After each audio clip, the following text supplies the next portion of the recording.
નમસ્કાર વિદ્યાર્થી મિત્રો, સ્વાગત છે આપણું ઓનલાઈન લર્નિંગમાં. આપણે લાસ્ટ ટાઈમ બધા વર્ગીકરણના આધારો કયા કયા છે જેના આધારે આપણે પ્રાણીઓનું વર્ગીકરણ કરી શકીએ એના વિશે ડિટેલમાં ચર્ચા કરી. હવે આપણે જે સમજવાનું છે એ છે ટોટલ બધા જ સમુદાય જે આપણને પેલા ચાર્ટમાં આપેલા છે, અથવા તો મેં તમને જે ફર્સ્ટ લેક્ચરની અંદર ચાર્ટ આપ્યો ચોથા ચેપ્ટરના, એની અંદર બધા સમુદાય જેનું મેં વર્ણન કર્યું હતું, જેના નામ આપેલા ખાલી, હવે એ બધા સમુદાય વિશે આપણે ડિટેલમાં સમજવાનું છે. એની અંદર આપણે આટલા મુદ્દા ધ્યાનમાં લઈશું. નંબર 1, એનું નિવાસ સ્થાન. આ પ્રાણીઓ એ જે તે સમુદાયના પ્રાણીઓ ક્યાં વસવાટ કરે છે. બીજું, એની સમમિતિ કઈ છે, આયોજન સ્તર કયું છે, શરીર રચના કેવી છે, એમાં પાચન કેવી રીતે થાય છે, એમાં પ્રજનન કેવી રીતે થાય છે, અને એનું કંકાલ છે તો શેનું બનેલું છે, શ્વસન, ઉત્સર્જન, જલ નિયમન કેવી રીતે થાય છે, અને એના ઉદાહરણ કયા કયા છે. આટલી બાબત આપણે દરેકની અંદર ધ્યાનમાં લઈશું. અને છેલ્લે એના વૈજ્ઞાનિક નામ, એની પ્રજાતિ કઈ છે એ પણ આપણે ધ્યાનમાં લઈશું. અને જો કોઈ વિશેષતા હોય તો એ વિશેષતા પણ આપણે ધ્યાનમાં લઈશું. તો હવે આપણે આ ચેપ્ટરના જે કોર ટોપિક્સ છે એની ચર્ચા કરવા જઈ રહ્યા છીએ. અને એ કોર ટોપિકમાં સૌપ્રથમ આપણે શરૂઆત કરી રહ્યા છીએ સમુદાય સછિદ્ર અથવા તો છિદ્રકાય, જેને ઇંગ્લિશમાં પોરીફેરા તરીકે ઓળખવામાં આવે છે. પોરીફેરા, PORIFERA, પોરીફેરા, બરોબર. આમાં સછિદ્ર શબ્દ છે અથવા છિદ્રકાય શબ્દ છે. કાય એટલે શરીર, જેનું શરીર છિદ્રો ધરાવતું છે એવા પ્રાણી, એમને છિદ્રકાય તરીકે ઓળખવામાં આવે. એકદમ સરળ ભાષા, જેનું શરીર છિદ્રો ધરાવતું છે એને છિદ્રકાય પ્રાણી તરીકે ઓળખવામાં આવે છે. ઓકે, ચલો. આ સમુદાયના સભ્યો એમને સામાન્ય રીતે વાદળી તરીકે ઓળખવામાં આવે છે. પ્રાણીઓ છે, ખાસ ધ્યાન રાખીશું, આપણે પ્રાણી સૃષ્ટિમાં છે. આ સમુદાયના સભ્યોને સામાન્ય રીતે વાદળી તરીકે ઓળખવામાં આવે છે, જેને ઇંગ્લિશમાં સ્પોન્જ કહેવામાં આવે છે. સ્પોન્જ અથવા વાદળી. ઓકે, ચલો. આ સમુદાયના સભ્યો એનું નિવાસ સ્થાન કઈ જગ્યાએ છે? તો આ સમુદાયના સભ્યો એ બધા દરિયાઈ છે. મેરાઇન શબ્દ યુઝ કરીશું આપણે. મેરાઇન એટલે કે દરિયાઈ, એટલે કે મોટા ભાગના પ્રાણીઓ, એકાદ બેને બાદ કરતા બધા જ એ ખારા પાણીનો વસવાટ ધરાવે છે, ખારા પાણીમાં જોવા મળતા હોય છે. ઓકે, સામાન્ય છે બાબત. પછી સમમિતિ. સમમિતિ આ પ્રાણીઓની અસમમિતિ છે, મતલબ કે આ પ્રાણીને તમે કોઈ પણ અક્ષેથી કાપો તો એના બે સમાન ભાગ થતા નથી. પરંતુ એની અંદર એક અપવાદ આવશે વિદ્યાર્થી મિત્રો, અને એ અપવાદ છે લ્યુકોસોલેનિયા નામની વાદળી. લ્યુકોસોલેનિયા નામની વાદળી જે અરીય સમમિતિ ધરાવે છે. અરીય સમમિતિ. ઓકે, ચલો. ત્યારબાદ એનું આયોજન સ્તર કેવું છે?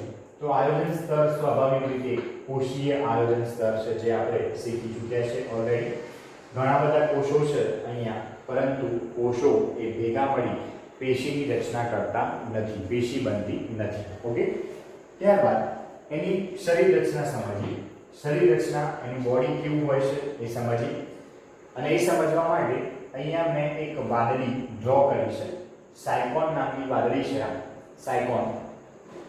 આ પ્રાણીઓ, પહેલા તો ખાસ ધ્યાન રાખીશું કે આ પ્રાણીઓ એ છીછરા પાણીની અંદર કોઈ ખડક સાથે ચોંટી અને સ્થગિત જીવન ગુજારતા હોય છે. સ્થગિત જીવન મતલબ કે પ્રચલન કરી શકતા નથી, એક જગ્યાએથી બીજી જગ્યાએ જઈ શકતા નથી. આ ખાસ ધ્યાન રાખીશું વિદ્યાર્થી મિત્રો કે પ્રાણીઓનો આમ તો ગુણધર્મ છે કે તેઓ પ્રચલન કરી શકતા હોય છે, એક જગ્યાએથી બીજી જગ્યાએ જઈ શકતા હોય છે, પરંતુ આ સમુદાય એના પ્રાણીઓ એ પ્રચલન કરી શકતા નથી, એક જગ્યાએથી બીજી જગ્યાએ જઈ શકતા નથી.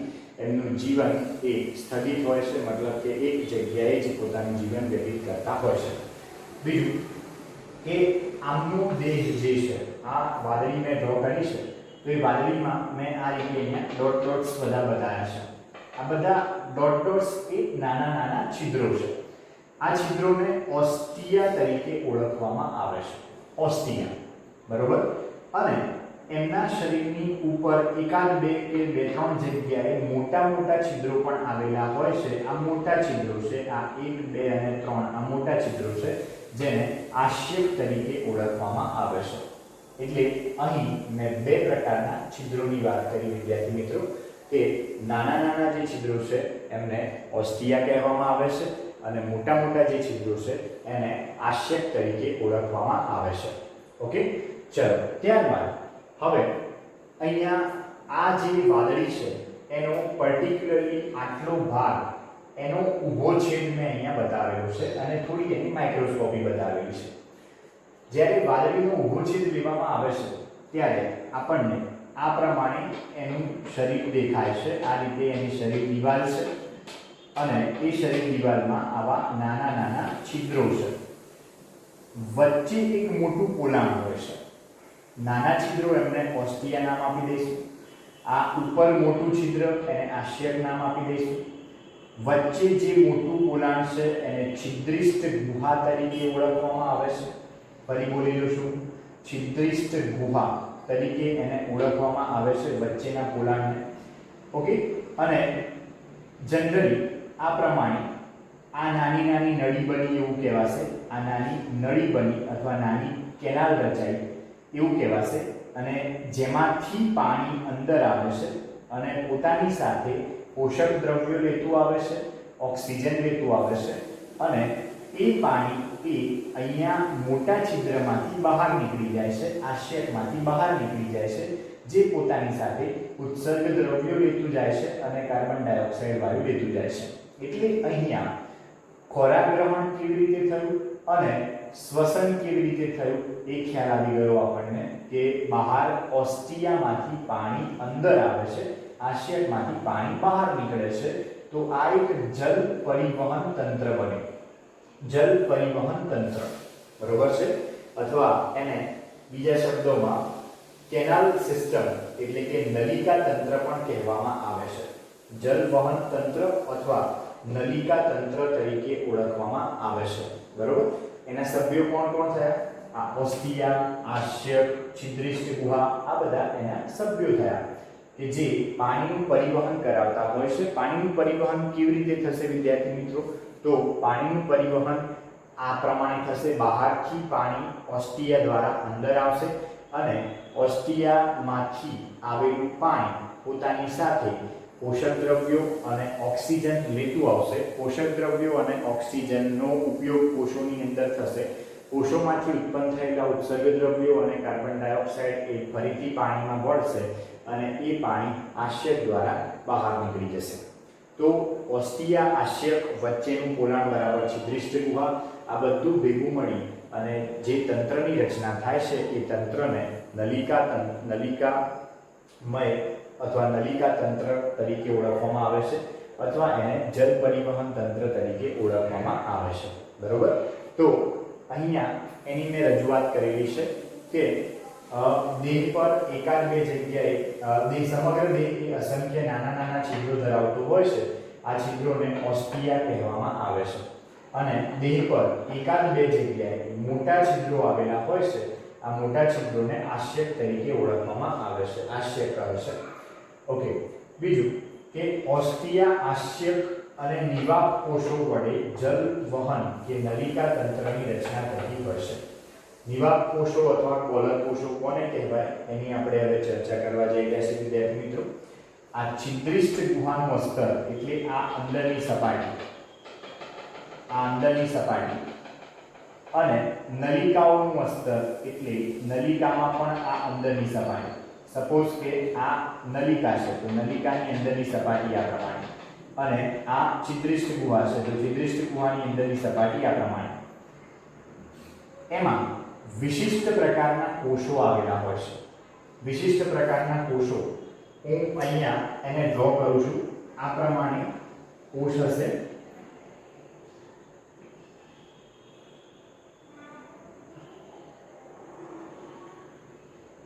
આ પ્રમાણેનો કોષ હોય છે જે કશા ધરાવતો હોય છે. આવા વિશિષ્ટ પ્રકારના કશાધારી કોષોને નિવાપ કોષો અથવા કોલર કોષો તરીકે ઓળખવામાં આવે છે. નિવાપ કોષો અથવા કોલર કોષો તરીકે ઓળખવામાં આવે છે.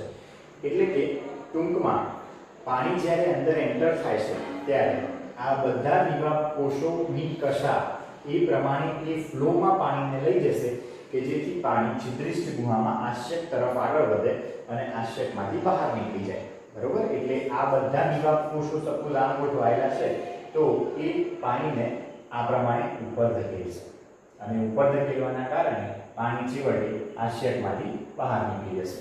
બરોબર છે. ચલો અહીંયા બીજો મુદ્દો એ છે કે પાણી શરીર દિવાલમાં રહેલા ઓસ્ટિયા દ્વારા છિદ્રિષ્ટ ગુહા નામની મધ્યસ્થ ગુહામાં પ્રવેશે છે અને તેમાંથી આશ્ચક દ્વારા બહાર નિકાલ પામે છે. એ ખૂબ સરળ મુદ્દો છે વિદ્યાર્થી મિત્રો. અહીંયા મેં આ યલો કલરના ચોકથી જે ડાયરેક્શન બતાવી છે એ ડાયરેક્શન પાણીની ડાયરેક્શન છે. અહીંયાથી અંદર એન્ટર થાય છે અને અહીંયાથી બહાર નીકળે છે. ઓકે. ચલો ત્યારબાદ જલ પ્રવાહનો આ માર્ગ એ કયા કયા કામમાં આવે છે?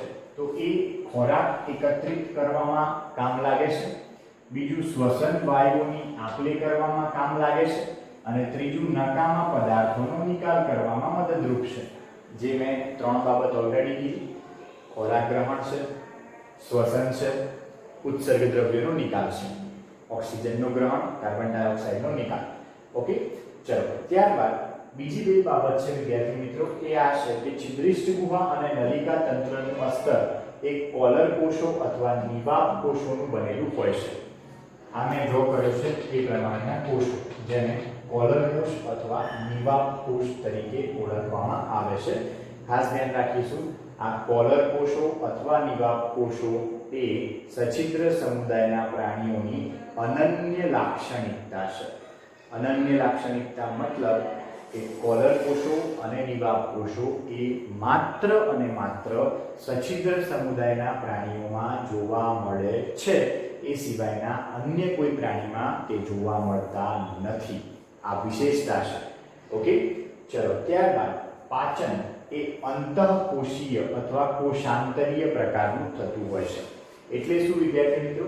જ્યારે ખોરાક એ અંદર આવશે અંદર આ પ્રમાણે ત્યારે એ ખોરાક દરેકે દરેક કોષોમાં અંદર જશે અને ત્યાં એ પચશે અને પછી ઉત્સર્ગ દ્રવ્ય કોષોમાંથી બહાર નીકળશે. એટલે કે ખોરાક જ્યારે કોષોની અંદર પચતો હોય, કોષોની અંદર, કોષોની બહાર નહીં, કોષોની અંદર પચતો હોય ત્યારે એવું પાચન એને અંતઃકોષીય પાચન અથવા કોષાંતરીય પાચન તરીકે ઓળખવામાં આવે છે. એક બીજો શબ્દ વિદ્યાર્થી મિત્રો આપણે આગળ ભણીશું, બાહ્ય કોષીય પાચન અથવા તો કોષ બાહ્ય પાચન. એટલે શું? તો કોષની બહાર થતું પાચન કે પાચન માર્ગના પોલાણમાં થતું પાચન, કોષોની બહાર થતું પાચન બરાબર બાહ્ય કોષીય પાચન. બરોબર છે. અંતઃકોષીય પાચન અત્યારથી કહી દઉં છું વિદ્યાર્થી મિત્રો એ સછિદ્રમાં આવશે, પછી પ્રજીવોમાં આવે છે, એ સિવાય એ કોષ્ઠાંત્રી અને કંકતધરામાં આવશે. બીજી એક બાબત સ્પષ્ટતા કરી દઉં, કોષ્ઠાંત્રી અને કંકતધરા આ બંને સમુદાયના પ્રાણીઓમાં પાચન બંને પ્રકારે થાય છે. થોડું ઘણું પાચન એ કોષોની અંદર થતું હોય છે જેને અંતર્કોષીય પાચન અથવા કોષાંતરીય પાચન કહે છે અને થોડું ઘણું પાચન કોષોની બહાર થતું હોય છે જેને બાહ્ય કોષીય પાચન તરીકે ઓળખવામાં આવે છે. પરંતુ ત્યારબાદ એટલે કે કોષ્ઠાંતરી પછી જેની અંદર આપણે ત્રિગર્ભસ્તરી પ્રાણીઓ ચાલુ કરીએ, ત્રિગર્ભસ્તરીમાં પહેલું અદેહ કોષ્ઠીથી ચાલુ કરીએ તો અદેહ કોષ્ઠી, કૂટદેહ કોષ્ઠી અને દેહ કોષ્ઠીમાં સમાવિષ્ટ તમામે તમામ પ્રાણીઓ એમની અંદર પાચન બાહ્ય કોષીય પ્રકારનું હોય છે. બરોબર છે.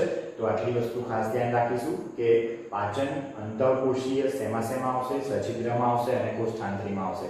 કોષ્ઠાંતરી અને કંકતધરા, સછિદ્ર, કોષ્ઠાંતરી અને કંકતધરા.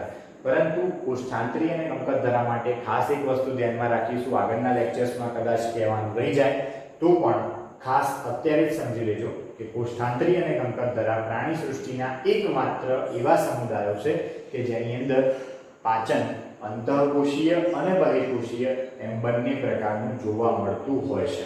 ઓકે. ચલો ત્યારબાદ કંકાલ. આ પ્રાણીનું કંકાલ કેવું હોય છે? કંકાલ એટલે કે આ શરીર દિવાલ એની અંદર આ પ્રમાણે મેં થોડા એકમો ડ્રો કર્યા છે. અહીંયા એમનું કંકાલ હશે. તો આ કંકાલ એ બે વસ્તુનું બનેલું હોય છે. આને અંતઃકંકાલ તરીકે ઓળખવામાં આવે છે, એન્ડોસ્કેલેટલ તરીકે ઓળખવામાં આવે છે. એ બે વસ્તુનું બનેલું હોય છે. દ્રઢાઓ કે સ્પોન્જિનના રેસાઓનું બનેલું છે. દ્રઢાઓ અને સ્પોન્જિનના રેસાઓ. દ્રઢાઓ એટલે કે નાનકડી આ પ્રમાણેની રચનાઓ, કાંટા જેવી રચનાઓ જેને સ્પેક્યુલ્સ વગેરે તરીકે ઓળખવામાં આવે, એને દ્રઢા કહેવાય છે. અને સ્પોન્જિનના રેસાઓ એટલે આ પ્રમાણે રેસા જે સ્પોન્જિન નામના પદાર્થના બનેલા હોય છે. અને ઇવન આ દ્રઢાઓ જે છે એ કેલ્શિયમ કાર્બોનેટની બનેલી હોય છે, CaCO3 ની બનેલી હોય છે. કેલ્શિયમ કાર્બોનેટ CaCO3 એટલે કે દ્રઢાઓ અને સ્પોન્જિનના રેસાઓનું બનેલું અંતઃકંકાલ અહીં જોવા મળે છે. ઓકે, ચલો ત્યારબાદ હવે પ્રજનન વિશે સમજીએ. પ્રજનન, આ પ્રાણીઓની અંદર પ્રજનન એમાં પર્ટિક્યુલરલી આ પ્રાણીઓની વાત કરીએ તો તેમની અંદર લિંગ ભેદ જોવા મળતો નથી. એટલે કે સેક્સ્યુઅલ ડિફરન્સિએશન નથી. મતલબ કે નર અને માદા પ્રાણી એમ અલગ અલગ પ્રાણીઓ જોવા મળતા નથી. જેમ કે આપણે મનુષ્યની વાત કરીએ તો મનુષ્યની અંદર નર પ્રાણી એટલે કે પુરુષ, માદા પ્રાણી એટલે કે સ્ત્રી એમ અલગ અલગ છે. તો આ બાબત એ લિંગ ભેદ તરીકે ઓળખાય. પરંતુ આ પ્રાણીઓની અંદર આવો કોઈ લિંગ ભેદ હોતો નથી. એટલે કે બધા જ પ્રાણીઓ એ ઉભયલિંગી પ્રાણીઓ છે. ઉભયલિંગીનો મતલબ થાય એક જ પ્રાણી એ નર પ્રજનન કોષ તરીકે શુક્રકોષ અને માદા પ્રજનન કોષ તરીકે અંડકોષ એમ બંને પેદા કરી શકવાની ક્ષમતા ધરાવતું હોય તો એને ઉભયલિંગી પ્રાણી કહેવામાં આવે. બરોબર, આ કોન્સેપ્ટ પણ અગત્યનો વિદ્યાર્થી મિત્રો જે આગળના લેક્ચર્સમાં આપણે ઉપયોગમાં લઈશું. ફરી એકવાર કહી દઈશું કે જો પ્રાણી એ નર પ્રજનન કોષ તરીકે શુક્રકોષ અને માદા પ્રજનન કોષ તરીકે અંડકોષ એમ બંને પેદા કરી શકતું હોય તો એવા પ્રાણીને ઉભયલિંગી પ્રાણી તરીકે ઓળખવામાં આવે. તો બધી જ વાદળીઓ એ ઉભયલિંગી છે, ખાસ ધ્યાન રાખીશું વિદ્યાર્થી મિત્રો. ઓકે, એટલે મેં અહીંયા લખ્યું છે કે લિંગભેદ જોવા મળતો નથી એટલે કે ઉભયલિંગી છે. એટલે કે શુક્રકોષો અને અંડકોષો એક જ પ્રાણી દ્વારા ઉત્પન્ન થાય છે. ઓકે, ચલો ત્યારબાદ એમાં અલિંગી પ્રજનન કેવી રીતે થાય છે અને લિંગી પ્રજનન કેવી રીતે થાય છે એ પણ લખેલું છે. અલિંગી પ્રજનન અવખંડન દ્વારા થતું હોય છે અને લિંગી પ્રજનન જન્યુ નિર્માણ દ્વારા થતું હોય છે. મતલબ કે વાદળીઓ શુક્રકોષો અને અંડકોષો પેદા કરે છે, એ જન્યુ નિર્માણ તરીકે ઓળખવામાં આવશે. બરોબર છે. ત્યારબાદ એની અંદર અંતઃફલન અને પરોક્ષ ગર્ભ વિકાસ જોવા મળે છે. આ શબ્દો વિદ્યાર્થી મિત્રો વારંવાર આવશે. અંતઃફલન એટલે વાદળીના દેહની અંદર થતું ફલન. મતલબ કે શુક્રકોષો અને અંડકોષો શરીરની અંદર ભેગા થાય એને અંતઃફલન કહેવાય. પરંતુ જો શુક્રકોષો અને અંડકોષો એ શરીરની બહાર ભેગા થતા હોય તો એને બાહ્ય ફલન તરીકે ઓળખવામાં આવે. આની અંદર અંતઃફલન થાય છે. મતલબ કે શુક્રકોષ અને અંડકોષ શરીરની અંદર ભેગા થતા હોય છે. ઓકે, અંતઃફલન. બીજું પરોક્ષ ગર્ભ વિકાસ. પરોક્ષ ગર્ભ વિકાસ એટલે કે જે ફલનના કારણે નવો સજીવ અસ્તિત્વમાં આવશે, બાળ પ્રાણી અસ્તિત્વમાં આવશે, એ પુખ્ત પ્રાણી જેવું દેખાતું નથી. એ વિકાસની કેટલીક અવસ્થાઓ પછી એટલે કે અમુક ચોક્કસ અવસ્થાઓ પછી પુખ્ત પ્રાણી જેવું દેખાતું થાય છે. તો અહીંયા વિકાસની જે જુદી જુદી અવસ્થાઓ થઈ એ બધી અવસ્થાઓ એને ડિંભીય અવસ્થાઓ તરીકે ઓળખવામાં આવે છે. ડિંભીય અવસ્થા અથવા ડિંભાવસ્થા તરીકે ઓળખવામાં આવે છે.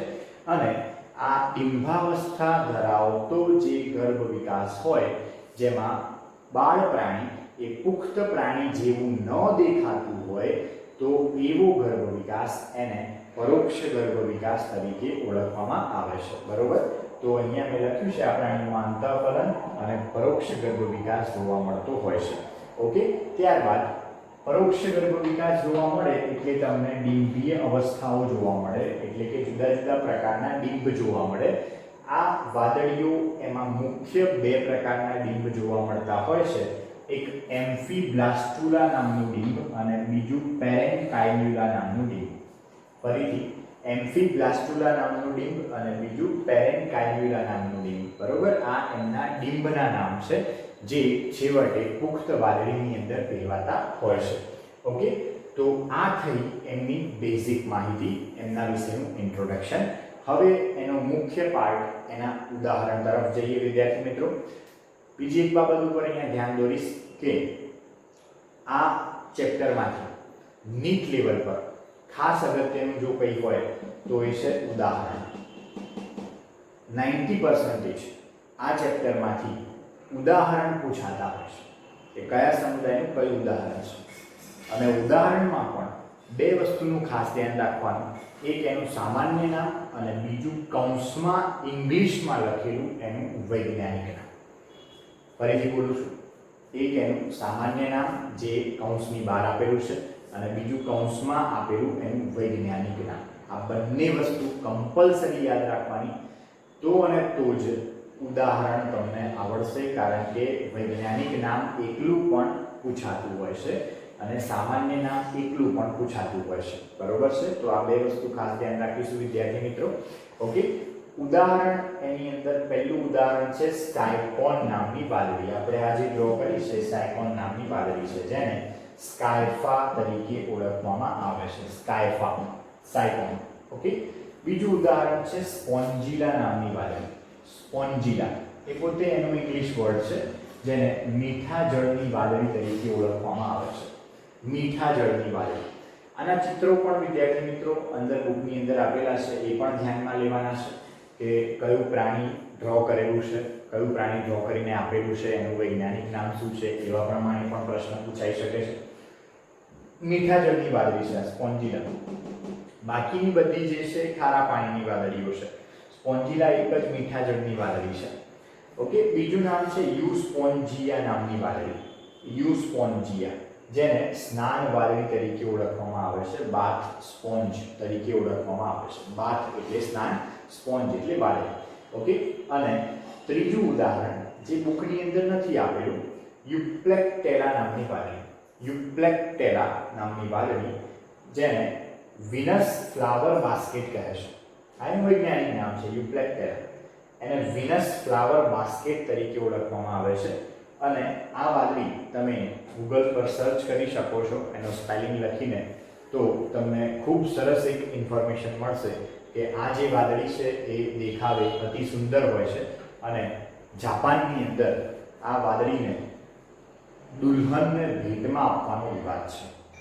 બ્રાઇડલ, જેને દુલ્હન કહેવાય ગુજરાતીમાં, એને ભેટમાં આપવાનો રિવાજ છે. આ વાદળી જે ખૂબ સુંદર દેખાતી હોય છે, યુપ્લેક્ટેલા નામની વાદળી, જેને વિનસ ફ્લાવર બાસ્કેટ કહેવાય છે. Bridal gift in Japan. જાપાનમાં દુલ્હનને ભેટમાં આપવાનો રિવાજ છે આ વાદળીને. યુપ્લેક્ટેલા તમે સર્ચ કરી શકો છો, એ કેટલી સુંદર દેખાતી હોય છે.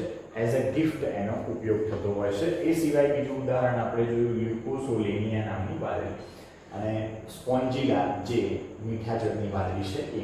બરોબર, તો આ આપણે ક્લિયર કર્યો ટોટલી સછિદ્ર અથવા છિદ્રકાય સમુદાય. આના પછીનો સમુદાય છે કોષ્ઠાંતરી, જેની ચર્ચા હવે આપણે આવતા લેક્ચરમાં કરીશું. નમસ્કાર.